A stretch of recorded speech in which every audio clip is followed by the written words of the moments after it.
ਦਿੱਲੀ ਦੇ ਬਾਰਡਰ ਤੇ ਕਿਸਾਨੀ ਅੰਦੋਲਨ ਜਿੱਥੇ ਜ਼ੋਰਾਂ ਸ਼ੋਰਾਂ ਦੇ ਨਾਲ ਚੱਲਦਾ ਵਿਖਾਈ ਦਿੰਦਾ ਹੈ, ਉੱਥੇ ਹੀ ਪੰਜਾਬ ਦੇ ਵਿੱਚ ਮੁੱਖ ਮੰਤਰੀ ਕੈਪਟਨ ਅਮਰਿੰਦਰ ਸਿੰਘ ਦੇ ਵੱਲੋਂ ਇਸ ਨੂੰ ਦਬਾਉਣ ਦੀਆਂ ਕੋਸ਼ਿਸ਼ਾਂ ਕੀਤੀਆਂ ਜਾ ਰਹੀਆਂ ਨੇ। ਇਹ ਦਾਅਵਾ ਆਪ ਪੰਜਾਬ ਦੇ ਵੱਲੋਂ ਕੀਤਾ ਜਾ ਰਿਹਾ ਹੈ। ਇਸ ਦੇ ਨਾਲ ਹੀ ਆਪ ਦੇ ਵਿਧਾਇਕ ਵੱਲੋਂ ਇਹ ਵੀ ਦਾਅਵਾ ਕੀਤਾ ਜਾ ਰਿਹਾ ਹੈ ਕਿ ਕੈਪਟਨ ਅਮਰਿੰਦਰ ਸਿੰਘ ਕੇਂਦਰ ਦੀ ਸਰਕਾਰ ਦੇ ਨਾਲ ਮਿਲ ਚੁੱਕੇ ਨੇ ਅਤੇ ਕਿਸਾਨਾਂ ਦੇ ਅੰਦੋਲਨ ਨੂੰ ਢਾਹ ਲਾਉਣ ਵਿੱਚ ਜੁਟੇ ਹੋਏ ਨੇ। ਇੱਕ ਨਾ ਬੜਾ ਜੀ ਅਸੀਂ ਅੱਜ ਦਿੱਲੀੋਂ ਹੀ ਆਏ ਆ। ਉਹ ਕੱਲ ਅਸੀਂ ਉੱਥੇ ਸੰਤ ਬਾਬਾ ਰਾਮ ਸਿੰਘ ਜੀ ਹੋਰਾਂ ਦੇ ਅੰਗੀਠੇ ਸੰਭਾਲਣ ਦੀ ਰਸਮ ਦੇ ਵਿੱਚ ਸ਼ਾਮਲ ਹੋਏ ਸੀ ਸਿੰਘੜੇ। ਉਸ ਤੋਂ ਬਾਅਦ ਫਿਰ ਇੱਧਰ ਆ ਗਏ ਔਰ ਉੱਥੇ ਜੋ ਜਜ਼ਬਾ ਵੈਸੇ ਤਾਂ ਫਤਿਹ ਹੋਣੀ ਆ ਦੇਸ਼ ਦੇ ਕਿਸਾਨ ਔਰ ਮਜ਼ਦੂਰ ਦੀ ਲੜਾਈ ਦੀ, ਇਹ ਫਤਿਹ ਹੋਏਗੀ, ਇਹਦੇ 'ਚ ਕੋਈ ਦੋ ਰਾਏ ਨਹੀਂ। ਲੇਕਿਨ ਇਮੀਡੀਏਟ ਜਿਹੜਾ ਫਾਇਦਾ ਹੋਇਆ ਸਾਨੂੰ, ਜਿਹੜਾ 70 ਸਾਲ ਤੋਂ ਰਾਜਨੀਤਿਕ ਲੋਕਾਂ ਨੇ ਸਾਡੀ ਸ਼ਰਾਫਤ ਦਾ ਫਾਇਦਾ ਉਠਾ ਕੇ ਸਾਨੂੰ ਲੜਾਇਆ ਹੋਇਆ ਸੀ, ਪੰਜਾਬ ਤੇ ਹਰਿਆਣੇ ਨੂੰ ਦੁਸ਼ਮਣ ਬਣਾਇਆ ਹੋਇਆ ਸੀ, ਉਹ ਲੜਾਈ ਖਤਮ ਹੋ ਗਈ। ਪੰਜਾਬ ਔਰ ਹਰਿਆਣੇ ਦਾ ਪਿਆਰ ਭਰਾਵਾਂ ਵਾਲਾ ਪਿਆਰ ਆ। ਸੋ ਉਹਦੇ ਲਈ ਮੈਂ ਤੁਹਾਨੂੰ ਵੀ ਵਧਾਈ ਦਿੰਦਾ, ਕਿਉਂਕਿ ਆਪਾਂ ਸਾਰਿਆਂ ਦੇ ਸਰੋਕਾਰ ਇਸ ਦੇਸ਼ ਨਾਲ ਜੁੜੇ ਆ। ਦੇਸ਼ ਦੇ ਵਿੱਚ ਅਗਰ ਸੌਹਾਰਦ ਹੋਊਗਾ, ਭਾਈਚਾਰਾ ਹੋਊਗਾ ਤਾਂ ਦੇਸ਼ ਤਰੱਕੀ ਕਰੂਗਾ। ਬਾਕੀ ਜਿਹੜੀ ਅੱਜ ਤੁਹਾਨੂੰ ਇੱਥੇ ਤਕਲੀਫ ਦਿੱਤੀ ਆ, ਉਹ ਇਸ ਲਈ ਬੁਲਾਇਆ ਤੁਹਾਨੂੰ ਕਿ ਸਾਡੇ ਮਾਣਯੋਗ ਮੁੱਖ ਮੰਤਰੀ ਸਾਹਿਬ ਉਹ ਆਪਣਾ ਰੋਲ ਇਮਾਨਦਾਰੀ ਨਾਲ ਨਹੀਂ ਨਿਭਾ ਰਹੇ। ਮਾਣਯੋਗ ਮੁੱਖ ਮੰਤਰੀ ਸਾਹਿਬ ਉਹੀ ਟੈਕਨੀਕ, ਉਹੀ ਪਹੁੰਚ ਸਾਡੇ ਕਿਸਾਨੀ ਦੇ ਮਸਲਿਆਂ ਪ੍ਰਤੀ, ਸਾਡੇ ਨੌਜਵਾਨਾਂ ਦੇ ਮਸਲਿਆਂ ਪ੍ਰਤੀ ਅਪਣਾ ਰਹੇ, ਜਿਹੜੀ ਕਿ ਸਾਡੇ ਪ੍ਰਧਾਨ ਮੰਤਰੀ ਸਾਹਿਬ ਅਪਣਾ ਰਹੇ। ਉਸੇ ਤਰੀਕੇ ਦੇ ਨਾਲ ਝੂਠ, ਫਰੇਬ, ਧੋਖਾ। ਤੁਸੀਂ ਦੇਖੋ ਕਿ 2/12/2020 ਨੂੰ ਸ਼ਾਮ 4 ਵਜੇ ਇੱਕ ਮੀਟਿੰਗ ਕੀਤੀ ਜਾਂਦੀ ਹੈ ਸੰਗਰੂਰ ਐਸਡੀਐਮ ਵੱਲੋਂ। ਐਸਡੀਐਮ ਸਰਕਾਰ ਦਾ ਨੁਮਾਇੰਦਾ ਹੈ, ਐਸਡੀਐਮ ਆਪਣੇ ਆਪ ਕੋਈ ਮੀਟਿੰਗ ਨਹੀਂ ਕਰ ਸਕਦਾ ਔਰ ਐਸਡੀਐਮ ਸੰਗਰੂਰ ਇਹ ਹੁਕਮ ਕਰਦਾ ਹੈ ਟੈਂਟ ਹਾਊਸ ਮਾਲਕਾਂ ਨੂੰ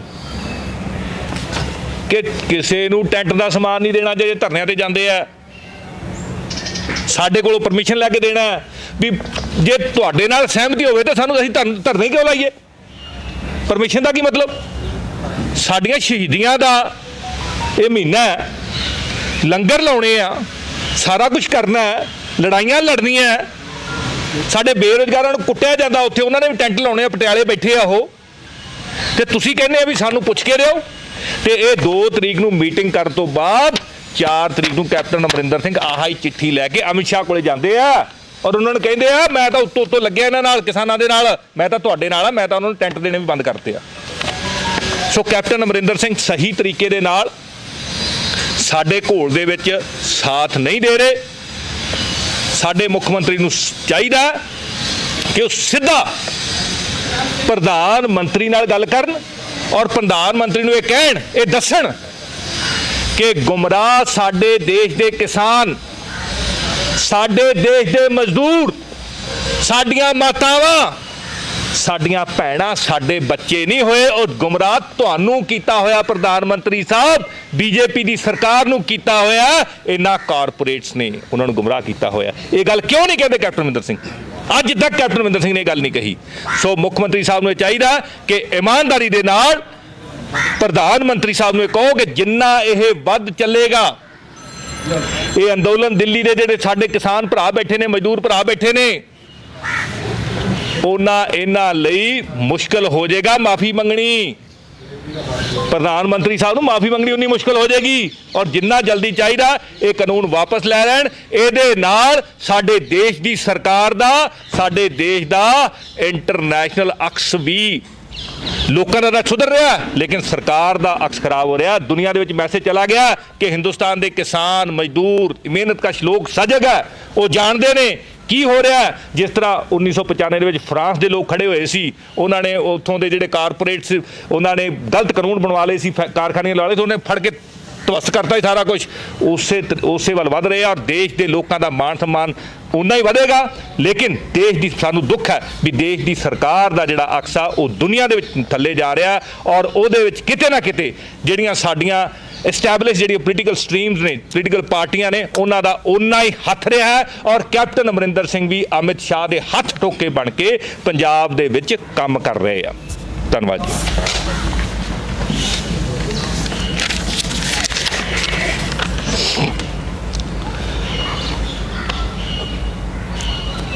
ਬਾਕੀ ਜਦੋਂ ਇਹ ਉੱਥੇ ਗਏ ਆ ਅਮਿਤ ਸ਼ਾਹ ਕੋਲੇ, ਵੈਸੇ ਪੋਲੀਟੀਕਲੀ ਇਹਨਾਂ ਨੂੰ ਕੋਈ ਜਾਣ ਦੀ ਲੋੜ ਨਹੀਂ ਸੀ, ਜਦੋਂ ਉੱਥੇ ਗਏ ਆ ਤੇ ਆਹ ਲੈਟਰ ਲੈ ਕੇ ਗਏ ਆ ਤੇ ਨਾਲ ਇਹਨਾਂ ਨੇ ਇਹ ਗੱਲ ਉੱਥੇ ਬੇਨਤੀ ਕੀਤੀ ਹੱਥ ਜੋੜ ਕੇ ਵੀ ਭਾਈ ਮੇਰੇ ਪਰਿਵਾਰ ਦੇ ਪਿੱਛੋਂ ਈਡੀ ਲਾ ਦਿਓ ਤੇ ਭਾਵੇਂ ਵਪਾਰੀਆਂ ਪਿੱਛੇ, ਆੜਤੀਆਂ ਪਿੱਛੇ ਪਾ ਦਿਓ। ਔਰ ਬੜਾ ਸ਼ਰਮਨਾਕ ਕਾਰਾ ਜਿਹੜਾ ਕੱਲ ਇਹਨਾਂ ਨੇ ਕੀਤਾ, ਜਿਹੜਾ ਆਪਣੇ ਆੜਤੀ ਐਸੋਸੀਏਸ਼ਨ ਦੇ ਪ੍ਰਧਾਨ ਵਿਜੇ ਕਾਲੜਾ ਜੀ ਦੇ ਘਰੇ 20 ਘੰਟੇ ਤੱਕ ਇੱਕ ਫੌਜ ਲੈ ਕੇ ਗਏ ਉੱਥੇ ਜਿਵੇਂ ਕੋਈ ਡਾਕੂ ਆਇਆ ਹੁੰਦਾ। ਉਹ ਇਹਨਾਂ ਨੂੰ ਇਹ ਚਾਹੀਦਾ ਵੀ ਫੰਡਿੰਗ ਦੀ ਕੋਈ ਸਮੱਸਿਆ ਨਹੀਂ ਹੈ। ਸਾਡੇ ਜਿਹੜੇ ਧਰਨਾਕਾਰੀਆਂ ਨੂੰ ਉਹ ਹਰੇਕ ਬੰਦਾ ਜਾਂਦਾ ਉੱਥੇ ਜਾ ਕੇ ਕੋਈ ਨਾ ਕੋਈ ਤਿਲ ਫੁੱਲ ਪਾ ਕੇ ਆਉਂਦਾ। ਉਹ ਇਹ ਨਹੀਂ ਲੱਭਣੇ ਤੁਹਾਨੂੰ ਜਿਹੜੇ ਤੁਸੀਂ ਕਹਿੰਦੇ ਹੋ ਵੀ ਕੋਈ ਕਿਤੋਂ ਬਾਹਰ ਹੀ ਫੋਰਨ ਫੰਡਿੰਗ ਹੋ ਰਹੀ ਹੈ, ਕੁਛ ਹੋ ਰਿਹਾ, ਕੋਈ ਫੋਰਨ ਫੰਡਿੰਗ ਵਾਲਾ ਕੰਮ ਨਹੀਂ ਹੈ। ਇਹ ਤਾਂ ਹਰੇਕ ਬੰਦਾ ਜਾ ਕੇ ਉੱਥੇ ਆਪਦਾ ਜਾ ਕੇ ਦੇਖੋ। ਕੱਲ ਵਕੀਲ ਗਏ ਆ, ਕਈ ਵਕੀਲਾਂ ਦੀਆਂ ਮੈਂ ਫੋਟੋ ਦੇਖੀਆਂ, ਮੇਰੇ ਰਿਸ਼ਤੇਦਾਰ ਗਏ ਆ ਕਈ, ਉਹ ਜਾ ਕੇ ਆਪ ਇੰਡੀਵਿਜੂਅਲੀ ਦੇ ਕੇ ਆਏ ਆ। ਸੋ ਇੱਥੇ ਇੰਸਟੀਟਿਊਸ਼ਨਲਾਈਜ਼ ਨਹੀਂ, ਇਹ ਲੋਕ ਲਹਿਰ ਬਣ ਚੁੱਕੀ ਹੈ ਕੈਪਟਨ ਅਮਰਿੰਦਰ ਸਾਹਿਬ, ਇਹ ਲੋਕ ਲਹਿਰ ਬਣ ਚੁੱਕੀ ਹੈ ਮੋਦੀ ਸਾਹਿਬ। ਇਹ ਲੋਕ ਲਹਿਰ ਤੁਸੀਂ ਇਸ ਤਰ੍ਹਾਂ ਦੀਆਂ ਕੋਝੀਆਂ ਚਾਲਾਂ ਕਰਕੇ, ਕਦੇ ਤੁਸੀਂ ਇਹਨਾਂ ਨੂੰ ਕਹਿੰਦੇ ਹੋ ਕਿ ਇਹ ਵੱਖਵਾਦੀ ਨੇ, ਕਦੇ ਤੁਸੀਂ ਇਹ ਕਹਿੰਦੇ ਆ ਵੀ ਇਹ ਮਾਓਵਾਦੀ ਨੇ, ਕਦੇ ਉਹਨਾਂ ਨੂੰ ਕਿਸੇ ਤਰ੍ਹਾਂ ਦੇ ਸੰਗਿਆਨ ਦਿੱਤੇ ਜਾਂਦੇ ਆ, ਕਿਸੇ ਤਰ੍ਹਾਂ ਦੇ ਨਾਂ ਦਿੱਤੇ ਜਾਂਦੇ ਆ, ਬਦਨਾਮ ਕਰਨ ਦੀ ਕੋਸ਼ਿਸ਼ ਕੀਤੀ ਜਾਂਦੀ ਆ। ਸੋ ਉਸ ਪਾਸਿਓਂ ਨਿਕਲ ਕੇ ਸਿੱਧਾ ਆ ਕੇ ਔਰ ਇਹਨਾਂ ਨੂੰ ਉੱਥੇ ਬੁਲਾਉਣਾ ਵੀ ਬੰਦ ਕਰੋ ਆਪਦੇ ਦਫ਼ਤਰ, ਤੁਸੀਂ ਖੁਦ ਆਓ। ਇਹ ਪ੍ਰਧਾਨ ਮੰਤਰੀ ਨੂੰ ਖੁਦ ਆਉਣਾ ਚਾਹੀਦਾ ਕਿਉਂਕਿ ਦੇਸ਼ ਦੇ ਮਾਲਕ ਨੇ ਸਾਡੇ ਮਜ਼ਦੂਰ, ਸਾਡੇ ਕਿਸਾਨ, ਇਹ ਦੇਸ਼ ਦੇ ਮਾਲਕ ਨੇ। ਜਦੋਂ ਮਾਲਕ ਜਾਂਦਾ ਹੈ ਨਾ, ਲੋਕਤੰਤਰ ਹੈ ਇਹ, ਜਦੋਂ ਲੋਕਤੰਤਰ ਕੋਲ ਜਾਂਦੇ ਆ ਤਾਂ ਤੰਤਰ ਨੂੰ ਝੁਕਣਾ ਪੈਂਦਾ, ਤੰਤਰ ਨੂੰ ਉਹਦੀ ਗੱਲ ਸੁਣਨੀ ਪੈਂਦੀ, ਉਹਦੀ ਗੱਲ ਮੰਨਣੀ ਪੈਂਦੀ ਆ। ਸੋ ਛੇਤੀ ਤੋਂ ਛੇਤੀ ਇਹ ਤਿੰਨੇ ਕਾਨੂੰਨ ਮੋਦੀ ਸਾਹਿਬ ਨੂੰ, ਅਮਿਤ ਸ਼ਾਹ ਜੀ ਨੂੰ, ਕੇਂਦਰ ਸਰਕਾਰ ਨੂੰ ਇਹ ਵਾਪਸ ਲੈ ਲੈਣੇ ਚਾਹੀਦੇ ਆ। ਬਾਕੀ ਅਸੀਂ ਨਿੰਦਿਆ ਕਰਦੇ ਆ ਜਿਹੜਾ ਪਟਿਆਲਾ ETT ਟੀਚਰਾਂ ਤੇ ਲਾਠੀ ਚਾਰਜ ਹੋਇਆ, ਰਾਤ ਨੂੰ ਰਜਾਈਆਂ ਵੀ ਨਹੀਂ ਦੇਣ ਦਿੱਤੀਆਂ, ਲਾਈਟਾਂ ਬੰਦ ਕਰਤੀਆਂ ਉੱਥੋਂ ਦੀਆਂ। ਸੋ ਉੱਥੇ ਜਿਹੜਾ ਵੀ ਉਹਨਾਂ ਦਾ ਲੋਕਤੰਤਰਿਕ ਹੱਕ ਹੈ, ਕਿਉਂਕਿ ਸੁਪਰੀਮ ਕੋਰਟ ਨੇ ਵੀ ਇਹ ਗੱਲ ਕਹਿਤੀ ਹੈ ਕਿ ਸ਼ਾਂਤੀਪੂਰਨ ਅੰਦੋਲਨ ਕੋਈ ਵੀ ਕਰ ਰਿਹਾ, ਕਿਤੇ ਵੀ ਕਰ ਰਿਹਾ, ਉਹਨੂੰ ਉਹਦਾ ਕਾਨੂੰਨੀ ਹੱਕ ਹੈ। ਇਸੇ ਤਰੀਕੇ ਜਿਵੇਂ ਸਿੰਘੂ ਤੇ ਸਾਡੇ ਬੈਠੇ ਨੇ ਕਿਸਾਨ ਮਜ਼ਦੂਰ ਬੈਠੇ ਨੇ, ਉਹਨਾਂ ਨੂੰ ਵੀ ਹੱਕ ਹੈ। ਤੇ ਸਾਡੇ ਜਿਹੜੇ ਨੌਜਵਾਨ ਨੌਕਰੀਆਂ ਮੰਗਦੇ ਨੇ ETT ਵਾਲੇ ਸਾਡੇ ਟੀਚਰ ਹੈ, ਇਹਨਾਂ ਨੂੰ ਵੀ ਉਹਨਾਂ ਨੂੰ ਹੱਕ ਹੈ। ਜੇ ਉੱਥੇ ਹੱਕਾਂ ਦਾ ਘਾਣ ਕਰ ਰਹੇ ਆ ਮੋਦੀ ਸਾਹਿਬ, ਤੇ ਮੋਦੀ ਸਾਹਿਬ ਦੇ ਨਾਲ ਦੇ ਹੱਥ ਠੋਕੇ ਸਾਡੇ ਮੁੱਖ ਮੰਤਰੀ ਸਾਹਿਬ ਵੀ ਉਸੇ ਤਰੀਕੇ ਦੇ ਨਾਲ ਸਾਡੇ ਇੱਥੇ ਜਿਹੜੇ ਭੈਣ ਭਰਾ ਸਾਡੇ ETT ਟੀਚਰ ਹੈ, ਉਹਨਾਂ ਦੇ ਵੀ ਮੌਲਿਕ ਅਧਿਕਾਰਾਂ ਦਾ ਘਾਣ ਕਰ ਰਹੇ, ਉਹਨਾਂ ਨੂੰ ਰਜਾਈਆਂ ਤੱਕ ਨਹੀਂ ਦੇਣ ਦਿੱਤੀਆਂ ਜਾ ਰਹੀਆਂ। ਸੋ ਆਮ ਆਦਮੀ ਪਾਰਟੀ ਉਹਦੀ ਨਿੰਦਿਆ ਕਰਦੀ ਹੈ। ਸੰਗਰੂਰ ਦੀ ਗੱਲ ਆ, ਹੋਰ ਜ਼ਿਲ੍ਹਿਆਂ 'ਚ ਵੀ ਕੁਛ ਇੱਦਾਂ ਦੇ ਲੈਟਰ ਜਾਰੀ ਹੋਏ ਨੇ ਸਾਡੇ ਕੋਲੇ, ਇਹਦੀ ਇਨਫੋਰਮੇਸ਼ਨ ਆਈ ਹੈ। ਲੇਕਿਨ ਇਹਦਾ ਮਤਲਬ ਇਹ ਆ ਵੀ ਇਹ ਕਿਉਂਕਿ ਕੱਲਾ ਇੱਕ ਅੱਧਾ SDM ਇਸ ਤਰ੍ਹਾਂ ਨਹੀਂ ਕਰ ਸਕਦਾ, ਕਿਉਂਕਿ ਜਦੋਂ ਐਡਾ ਵੱਡਾ ਐਜੀਟੇਸ਼ਨ ਚੱਲ ਰਿਹਾ ਹੋਵੇ, ਇਹ ਇਹਨਾਂ ਨੇ ਹੋ ਸਕਦਾ ਇੱਕ ਟੀਜ਼ਰ ਦੇ ਕੇ ਦੇਖਿਆ ਹੋਵੇ ਵੀ ਕੀ ਰਿਐਕਸ਼ਨ ਆਉਂਦਾ। ਕਰਨਾ ਇਹਨਾਂ ਨੇ ਸਟੇਟ 'ਚ ਹੀ ਹੋਣਾ ਸਾਰੀ 'ਚ, ਲੇਕਿਨ ਇਹ ਹੋ ਸਕਦਾ ਵੀ ਬਾਕੀ ਸਾਡੇ ਹੱਥ ਇਹੀ ਲੱਗਿਆ। ਹੋ ਸਕਦਾ ਹੋਰਾਂ ਜ਼ਿਲ੍ਹਿਆਂ 'ਚ ਵੀ ਇਹਨਾਂ ਦੇ ਕਰਨ ਦਾ ਇਰਾਦਾ ਹੋਵੇ ਜਾਂ ਕਰ ਦਿੱਤਾ ਹੋਵੇ ਜਾਂ ਕਰਨਗੇ, ਲੇਕਿਨ ਅਸੀਂ ਇਹਦਾ ਵਿਰੋਧ ਕਰਦੇ ਹਾਂ ਔਰ he must take it back. Sir, ਪ੍ਰਧਾਨ ਮੰਤਰੀ ਦਾ ਬਿਆਨ ਸੀ ਕਿ ਰੈਗੂਲਰ ਇੱਦਾਂ ਦੇ ਪੱਤਰ ਨੇ, ਰੈਗੂਲਰ ਅਸੀਂ ਜਾਰੀ ਕਰਦੇ ਰਹਿੰਦੇ ਹਾਂ, ਇਹ ਪਹਿਲੀ ਵਾਰ ਨਹੀਂ ਹੋਇਆ। ਇਹ ਤਾਂ ਮੋਦੀ ਸਾਹਿਬ ਵੀ ਕਹਿੰਦੇ ਵੀ ਅਸੀਂ ਰੈਗੂਲਰ ਹੀ ਕਾਨੂੰਨ ਬਣਾਏ ਆ, ਕਿਸਾਨਾਂ ਦੇ ਹੱਕ ਦੇ ਵਿੱਚ ਕਾਨੂੰਨ ਬਣਾਏ ਆ। ਜਿਹੜੀ ਚੀਜ਼ ਸਾਨੂੰ ਚਾਹੀਦੀ ਨਹੀਂ, ਜਿਹੜਾ ਕਾਨੂੰਨ ਸਾਡੇ ਲੋਕਾਂ ਨੂੰ ਚਾਹੀਦਾ ਨਹੀਂ, ਤੁਸੀਂ ਕਿਉਂ ਬਣਾਉਂਦੇ ਹੋ? ਸੋ ਇਹ ਗੁੰਮਰਾਹ ਕਰਨ ਦੀ ਗੱਲ ਹੈ। ਇਹ ਉਸੇ ਟਿਊਸ਼ਨ ਤੇ ਚੱਲਦੇ ਆ ਜਿਹੜੇ ਨਰਿੰਦਰ ਮੋਦੀ ਨੇ ਟਿਊਸ਼ਨ ਦਿੰਦੇ ਆ, ਉਸੇ ਟਿਊਸ਼ਨ ਉਹਨਾਂ ਦੇ ਅਫਸਰ ਵੀ ਐਂ ਲੱਗੇ ਹੋਏ ਆ ਕਦੋਂ ਦੇ। ਉਹੀ ਗੱਲ ਇੱਥੇ ਕਰ ਰਹੇ, ਬਿਲਕੁਲ ਗਲਤ ਹੈ ਔਰ he must take it this order back. ਇੱਕ ਸੰਧਵਾ ਜੀ ਅਸਤਰੇ ਪ੍ਰਚਾਰ ਕੀਤਾ ਜਾ ਰਿਹਾ ਹੈ, ਕਾਨੂੰਨ ਮੂਵਮੈਂਟ ਕਿਸੇ ਦੀ ਚਲਾਈ ਚੱਲ ਰਹੀ ਹੈ, ਉਹਦੇ ਪਿੱਛੇ ਕੋਈ ਤਾਕਤਾਂ ਨੇ ਜਿਹੜੀਆਂ ਮੂਵਮੈਂਟ ਨੂੰ ਚਲਾ ਰਹੀਆਂ ਨੇ, ਉਹਦੇ ਬਾਰੇ ਕੀ ਕਹਿਣਾ ਤੁਸੀਂ? ਜਾ ਕੇ ਦੀਆਂ ਕੀ ਲੱਗਦਾ ਤੁਹਾਨੂੰ ਕਿ ਬਾਕੀ ਝੂਠ ਪ੍ਰਚਾਰ ਹੈ ਜਾਂ ਕੋਈ ਸਟਾਈਲ ਹੈ? ਸਾਡੀ ਮਿੱਟੀ ਦੇ ਵਿੱਚ, ਪੰਜਾਬ ਦੀ ਮਿੱਟੀ ਦੇ ਵਿੱਚ ਦੇਖੋ ਸਿਕੰਦਰ ਨੂੰ ਕਿਹਨੇ ਮੋੜਿਆ? ਪੰਜਾਬੀਆਂ ਨੇ ਮੋੜਿਆ। ਜਿਹੜਾ ਹੋਰ ਵੀ ਅੰਗਰੇਜ਼ਾਂ ਨੂੰ ਕਿਹਨੇ ਭਜਾਇਆ? ਭਾਵੇਂ ਲੜਾਈ ਸਾਰਾ ਦੇਸ਼ ਲੜ ਰਿਹਾ ਸੀ ਬ੍ਰਿਟਿਸ਼ ਨੂੰ, ਲੇਕਿਨ ਸਭ ਤੋਂ ਵੱਧ ਕੁਰਬਾਨੀਆਂ ਪੰਜਾਬੀਆਂ ਨੇ ਦਿੱਤੀਆਂ, ਸਿੱਖਾਂ ਨੇ ਦਿੱਤੀਆਂ। ਸੋ ਇਹ ਅਨਿਆਂ ਦੇ ਖਿਲਾਫ ਲੜਨ ਵਾਲੀ ਜਿਹੜੀ ਸਾਡੀ ਸਪਿਰਿਟ ਹੈ, ਇਹ ਉਹੀ ਸਪਿਰਿਟ ਸਾਨੂੰ ਉੱਥੇ ਲੈ ਕੇ ਗਈ ਹੈ। ਸਾਰਾ ਦੇਸ਼ ਹੁਣ ਸਾਡੇ ਨਾਲ ਲੱਗਿਆ। ਮੈਨੂੰ UP ਦੇ ਕਿਸਾਨਾਂ ਨੇ ਉੱਥੇ ਗੱਲ ਕਹੀ, ਮਿਲ ਕੇ ਕਹਿੰਦੇ ਜੀ ਤੁਸੀਂ ਪੰਜਾਬੀ, ਤੁਸੀਂ ਸਰਦਾਰ ਸਾਰੇ ਬੈਰੀਕੇਡ ਤੋੜ ਕੇ ਆ ਗਏ ਹੋ ਤੇ ਹੁਣ ਸਾਡੇ ਘਰਦਿਆਂ ਨੇ ਟੀਵੀ ਤੇ ਦੇਖ ਕੇ ਸਾਨੂੰ ਕਿਹਾ ਵੀ ਤੁਸੀਂ ਇੱਥੇ ਕਿਉਂ ਬੈਠੇ ਹੋ, ਜਦੋਂ ਕਿਸਾਨ ਦੀ ਗੱਲ ਹੋ ਰਹੀ ਹੈ, ਮਜ਼ਦੂਰ ਦੀ ਗੱਲ ਹੋ ਰਹੀ ਹੈ। ਔਰ ਕੋਈ ਗੁੰਮਰਾਹ ਨਹੀਂ ਹੋਇਆ, ਕੋਈ ਪੋਲੀਟੀਕਲ ਪਾਰਟੀ ਇਸ ਜਿਹੜਾ ਅੰਦੋਲਨ ਨੂੰ ਨਹੀਂ ਚਲਾ ਰਹੀ, ਕੋਈ ਵੈਸਟਡ ਇੰਟਰਸਟ ਇਸ ਅੰਦੋਲਨ ਨੂੰ ਨਹੀਂ ਚਲਾ ਰਿਹਾ। ਇਹ ਦੇਸ਼ ਨੂੰ ਤੋੜਨ ਵਾਲਾ ਸੰਘਰਸ਼ ਨਹੀਂ, ਇਹ ਦੇਸ਼ ਨੂੰ ਮਜ਼ਬੂਤ ਕਰੇਗਾ ਸੰਘਰਸ਼। ਤੁਸੀਂ ਦੇਖੋਗੇ ਜਦੋਂ ਕਿਸਾਨ ਤੇ ਮਜ਼ਦੂਰ ਦੀ ਗੱਲ ਸੁਣੀ ਗਈ, ਸਾਰੇ ਕਾਨੂੰਨ ਸਾਡੇ ਦੇਸ਼ ਦੇ, ਸਾਨੂੰ MSP ਮਿਲ ਗਈ, ਉਹ 80% ਲੋਕਾਂ ਦਾ ਜੀਵਨ ਪੱਧਰ ਉੱਚਾ ਹੋ ਜਾਣਾ, ਇਕਨੋਮੀ ਉੱਤੇ ਆ ਜਾਊਗੀ। ਤੇ ਫਿਰ ਦੇਸ਼ ਵਿਰੋਧੀ ਤਾਕਤਾਂ ਕਿਉਂ ਚਲਾਉਣਗੀਆਂ ਇਸ ਨੂੰ, ਜਿਹਦੇ ਨਾਲ ਦੇਸ਼ ਦਾ ਫਾਇਦਾ ਹੋਣਾ, ਜਿਹੜੇ ਸੰਘਰਸ਼ ਨਾਲ, ਉਹਨੂੰ ਦੇਸ਼ ਵਿਰੋਧੀ ਤਾਕਤਾਂ ਕਿਉਂ ਚਲਾਉਣਗੀਆਂ? ਇਹ ਤਾਂ ਸਿਰਫ ਤੇ ਸਿਰਫ ਇਹਨਾਂ ਦੀ BJP ਦੀ ਜਿਹੜੀ ਟੈਕਟਿਕ ਹੈ ਨਾ, ਉਹਨੂੰ ਤੁਸੀਂ ਲੋਕਾਂ ਦੇ ਜਿਹੜੇ ਆਪਦੇ IT ਸੈੱਲ ਰਾਹੀਂ ਉਹ ਲੋਕਾਂ ਦੇ ਵਿੱਚ ਉਹਦਾ ਅਕਸ਼ ਖਰਾਬ ਕਰਦੇ ਹੋ। ਇਹ ਅਕਸ਼ ਖਰਾਬ ਕਰਨ ਵਾਲੀਆਂ ਗੱਲਾਂ ਬਿਲਕੁਲ ਨਹੀਂ। ਉੱਥੇ ਲੋਕ ਨੇ, ਉੱਥੇ ਸਾਰੇ ਧਰਮਾਂ ਦੇ ਲੋਕ ਨੇ, ਸਾਰੀਆਂ ਸੋਚਾਂ ਦੇ ਲੋਕ ਨੇ, ਲੈਫਟ ਰਾਈਟ ਸੈਂਟਰ ਸਾਰੇ ਹੀ ਨੇ, ਉੱਥੇ ਸਾਰੇ ਤਰ੍ਹਾਂ ਦੇ ਲੋਕ ਨੇ। ਸੋ ਉਹਨਾਂ ਨੇ ਚਲਾਇਆ ਹੋਇਆ। ਔਰ ਬਾਕੀ ਗੱਲ ਇਹ ਹੈ, ਮਤਲਬ ਇਹ ਸ਼ਹਾਦਤ ਕਿਉਂ, ਕਿਹਨਾਂ ਨੇ, ਜਿਹੜੀ ਗੁਰੂ ਤੇਗ ਬਹਾਦਰ ਮਹਾਰਾਜ ਜੀ ਦੀ ਹੋਈ ਸੀ, ਜਿੱਥੇ ਪ੍ਰਧਾਨ ਮੰਤਰੀ ਸਾਹਿਬ ਗਏ ਸੀ, ਉਹ ਕਿੱਥੇ ਕਿਉਂ ਹੋਈ ਸੀ, ਕਿਹੜੀ ਗੱਲ ਪਿੱਛੇ ਹੋਈ ਸੀ? ਗੁਰੂ ਤੇਗ ਬਹਾਦਰ ਨੂੰ ਹਿੰਦ ਦੀ ਚਾਦਰ ਕਿਉਂ ਕਿਹਾ ਜਾਂਦਾ? ਹਿੰਦੁਸਤਾਨ ਨੂੰ ਬਚਾਉਣਾ ਤੇ ਹਿੰਦੁਸਤਾਨ ਦੇ ਕਲਚਰ ਨੂੰ ਬਚਾਉਣਾ ਤੇ ਗਏ ਸੀ ਨਾ ਜੀ ਉਹ, ਤੇ ਕਲਚਰ ਨੂੰ ਬਚਾਉਣ ਦੀ ਲੜਾਈ ਹੁਣ ਹੋ ਰਹੀ ਹੈ ਇੱਥੇ। ਸੋ ਅੱਛੀ ਗੱਲ ਹੈ ਜੇ ਪ੍ਰਧਾਨ ਮੰਤਰੀ ਸਾਹਿਬ ਉੱਥੇ ਗਏ ਆ, ਤੇ ਮੈਨੂੰ ਲੱਗਦਾ ਵੀ ਚੰਗੀ ਸ਼ੁਰੂਆਤ ਹੈ। ਪ੍ਰਧਾਨ ਮੰਤਰੀ ਸਾਹਿਬ ਹੁਣ ਸਿੰਘੂ ਤੇ ਆ ਕੇ ਗੁਰੂ ਸਾਹਿਬ ਦੀ ਸ਼ਹਾਦਤ ਨੂੰ ਸਹੀ ਤਰ੍ਹਾਂ ਅਕੀਦਤ, ਜਿਹੜੇ ਗੁਰੂ ਤੇਗ ਬਹਾਦਰ ਜੀ ਨੂੰ ਹਿੰਦ ਕੀ ਚਾਦਰ ਆਪਾਂ ਕਹਿੰਦੇ ਆ, ਉਹਨਾਂ ਨੂੰ ਸਹੀ ਹਿੰਦੁਸਤਾਨ ਦੀ ਜਿਹੜੀ ਤਰਜਮਾਨੀ ਕਰਦੇ ਜਿਹੜੇ ਲੋਕ ਬੈਠੇ ਨੇ ਉੱਥੇ, ਜਿਹੜੇ ਸਾਡੇ ਬੱਚਿਆਂ ਦੇ ਭਵਿੱਖ ਨੂੰ ਬਚਾਉਣ ਵਾਸਤੇ ਉੱਥੇ ਬੈਠੇ ਨੇ, ਉਹਨਾਂ ਦੀ ਗੱਲ ਸੁਣ ਕੇ ਔਰ ਜਾਣਗੇ ਆਪ ਪ੍ਰਧਾਨ ਮੰਤਰੀ ਉੱਥੇ ਜਾ ਕੇ ਸੁਣ ਕੇ ਔਰ ਤਿੰਨਾਂ ਕਾਨੂੰਨਾਂ ਨੂੰ ਵਾਪਸ ਲੈਣਗੇ। ਇਹਦੇ ਨਾਲ ਇੱਕ ਚੰਗਾ ਸੁਨਹਿਰੀ ਯੁੱਗ ਦੀ ਸ਼ੁਰੂਆਤ ਹੋਏਗੀ ਭਾਰਤ ਦੇ ਲਈ। ਲੀਡਰ ਨੂੰ ਸਟੇਜ ਤੇ ਨਾ ਆਉਣ ਦੇਣਾ ਇਸ ਸੰਘਰਸ਼ ਦੇ ਕਾਮਯਾਬ ਹੋਣ 'ਚ ਕਿੰਨਾ ਕੁ ਵੱਡਾ ਕਾਰਨ ਹੈ? ਦੇਖੋ ਜੀ, ਭਾਵੇਂ ਮੈਂ ਵੀ ਚਿੱਟਾ ਕੁੜਤਾ ਪਜਾਮਾ ਪਾਇਆ ਸੀ, ਪਰ ਇੱਕ ਗੱਲ ਨਾਲ ਸਾਰੀ ਦੁਨੀਆ ਇਸ ਨਾਲ ਸਹਿਮਤ ਹੈ, 70 ਸਾਲਾਂ ਦੇ ਵਿੱਚ ਜਿੰਨੀਆਂ ਸਾਡੀਆਂ ਤਕਲੀਫਾਂ ਹੋਈਆਂ, ਦੰਗੇ ਹੋਏ, ਫਸਾਦ ਹੋਏ, ਨੁਕਸਾਨ ਹੋਇਆ, ਇਹ ਸਾਡੇ ਲੀਡਰਾਂ ਦੀਆਂ ਜਿਹੜੀਆਂ ਕੁਤਰਬਿੰਦੀਆਂ ਕਹਿ ਲਓ, ਨਾ ਅਹਲੀਅਤ ਕਹਿ ਲਓ, ਉਹਨਾਂ ਦੀਆਂ ਗਲਤ ਪਾਲਿਸੀਆਂ ਕਹਿ ਲਓ, ਉਹਦੇ ਕਰਕੇ ਹੋਇਆ। ਸਾਡਾ ਹਰਿਆਣਾ ਪੰਜਾਬ ਦਾ ਲੜਾਈ ਕੋਈ ਨਹੀਂ ਸੀ, ਸਾਡੀ ਲੜਾਈ ਇਹਨਾਂ ਦੀ ਪੋਲਿਟਿਕਸ ਨੇ ਪਾਈ ਹੈ। ਸੋ ਇਹਦੇ 'ਚ ਬੜਾ, ਇਸ ਗੱਲ ਦਾ ਬੜਾ ਵੱਡਾ ਰੋਲ ਹੈ। ਨਹੀਂ ਤਾਂ ਵਿੰਡੀਕੇਟ ਕਰ ਦੇਣਾ ਸੀ। ਜਿਹੜੀ ਗੱਲ ਮੋਦੀ ਸਾਹਿਬ ਨੇ ਪਹਿਲਾਂ ਕਹੀ ਸੀ ਵੀ ਇਹ ਤਾਂ ਆਪੋਜੀਸ਼ਨ ਦਾ ਚਲਾਇਆ ਹੋਇਆ, ਫਿਰ ਤਾਂ ਸਿੱਧਾ ਹੀ ਮੋਹਰ ਲੱਗ ਜਾਣੀ ਸੀ ਵੀ ਆਪੋਜੀਸ਼ਨ ਦਾ ਇਹ। ਸੋ ਇਹ ਕਾਮਯਾਬੀ ਦਾ ਰਾਜ ਹੈ ਜੀ, ਜਿਹੜੇ ਪੋਲੀਟੀਸ਼ੀਅਨਸ ਨੂੰ ਉਹਨਾਂ ਨੇ ਸਟੇਜ ਤੇ ਨਹੀਂ ਜਾਣ ਦਿੱਤਾ। ਬਿਲਕੁਲ ਠੀਕ ਕੀਤਾ। ਹਾਂ, ਪੋਲੀਟੀਸ਼ੀਅਨ ਸਾਰੇ ਉਹਦੀ ਮਦਦ ਕਰਦੇ ਆ, ਅਸੀਂ ਵੀ ਉੱਥੇ ਹਾਂ। ਹਾਲਾਂਕਿ ਸਾਡਾ ਖਾਸਾ ਪੋਲੀਟੀਕਲ ਨਹੀਂ ਹੈ, ਵੀ ਆਰ ਨਾਟ ਪੋਲੀਟੀਸ਼ੀਅਨਸ, ਅਸੀਂ ਤਾਂ ਸੇਵਾਦਾਰ ਹਾਂ। ਸਾਨੂੰ ਅਰਵਿੰਦ ਕੇਜਰੀਵਾਲ ਜੀ ਨੇ ਪਹਿਲੇ ਦਿਨ ਤੋਂ ਕਹਿਤਾ ਸੀ ਕਿ ਆਪਾਂ ਸੇਵਾਦਾਰ ਬਣ ਕੇ 17 ਫਰਵਰੀ ਤੋਂ ਲੱਗੇ ਹੋਏ ਹਾਂ। 17 ਫਰਵਰੀ ਤੋਂ ਲੱਗੇ ਹੋਏ ਆ ਅਸੀਂ ਤਾਂ। ਜਿਸ ਦਿਨ ਇੱਥੇ ਕਿਸਾਨ ਭਵਨ 'ਚ ਮੀਟਿੰਗ ਹੋਈ ਸੀ, ਉਸ ਦਿਨ ਵਿਧਾਨ ਸਭਾ ਦੇ ਵਿੱਚ ਵੀ ਮੈਂ ਬੋਲਿਆ।